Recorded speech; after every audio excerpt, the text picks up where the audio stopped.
even as it relates to rape, like I mentioned, grooming, human trafficking, while the U.S. report has been very soft on Guyana,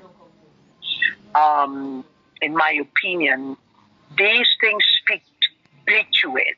That was the leader of the ALP and social justice advocate Simona Broomes as she delved into a taboo topic that is not being taken seriously, that of children being allowed in adult entertainment spaces. You have persons with influence, persons, leaders, members of parliament, ministers of government, senior police officers in these places, and as if you're normalizing the exploitation of children.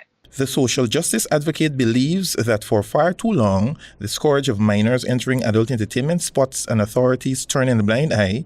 The repercussions of this have been dire, and according to the party leader, drugs, alcohol, and predators linger in these places. And I have a serious problem with that. The event that I am referencing to, I was not the only person there. I was ministers. There was a lot of people there.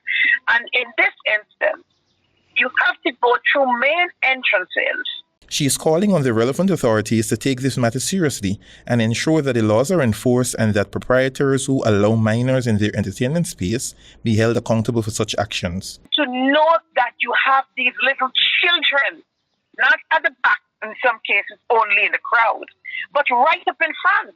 The former Labour Minister reminded that Guyana has many single-parent households, and in many cases, parents are at work when their minors allegedly frequent these places. A lot of times when I step out and I go out there, I'm not going out there. I'm going out there also as a leader to see and what is happening and what can be done better. What is it that you're missing in your own world and so many different things. She also believes that there is a need for cultural shift, enforcement of existing laws, since what was demonstrated during a recent event left a bad taste in her mouth as she observed the police officers merely checking to see if patrons wore wristbands while there were no checks for IDs. Marvin, Cato reporting for HGP Nightly News.